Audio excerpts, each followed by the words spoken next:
This fruit liquor is incredibly simple to make, but what really makes it special is the flavor.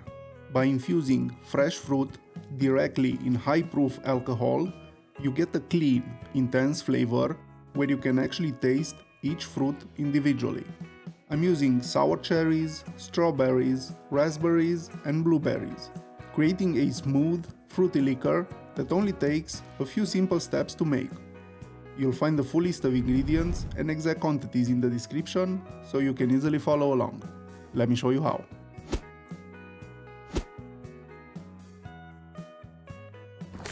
For this drink, I highly recommend using fresh, ripe fruit. I've tried making it with frozen fruit before, but the flavor was noticeably weaker. Fresh fruit gives a much brighter and more intense fruit flavor. For the sour cherries, all you have to do is rinse them and remove the stems. There's no need to remove the pits.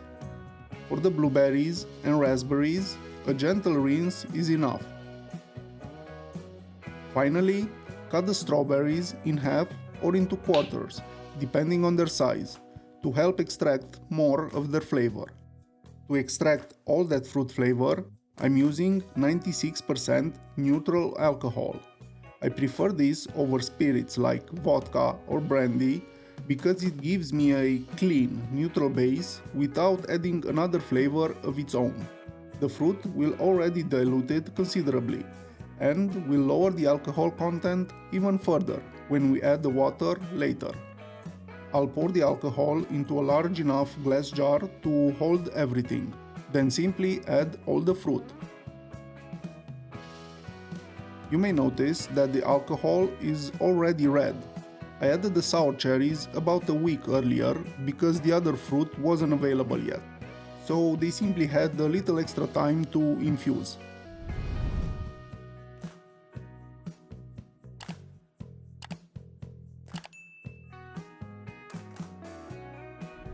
Give everything a good stir, close the jar and store it in a cool, dark place for at least 2 weeks.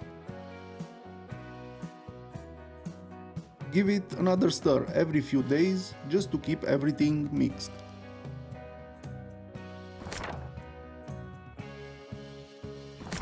After 2 weeks, it's time to turn our fruit infusion into the finished liquor. First, we need to strain out the fruit. I recommend using a large sieve lined with a double layer of cheesecloth for a cleaner result. Pour everything into the lined sieve, then gather the cheesecloth around the fruit and squeeze it well to get as much liquid out as possible. Next, gently warm the water and stir in the sugar until it has completely dissolved. I recommend using filtered or bottled water here, especially if your tap water has a noticeable taste or smell. After using good quality fruit and alcohol, you don't want the water affecting the final flavor. Once the sugar has dissolved, pour the syrup into the fruit infusion and give everything a thorough stir. The liquor is pretty much finished.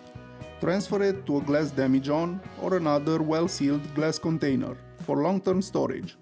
Stored properly, it can keep for several years and will continue to settle and clarify over time.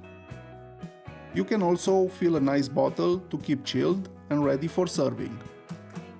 And that's it, homemade fruit liquor. If you try it, let me know in the comments how it turned out and if you liked it. If you did, consider leaving a like and subscribing so you don't miss future recipes, or check out one of my other videos. You might find something you like. Until next time, bye.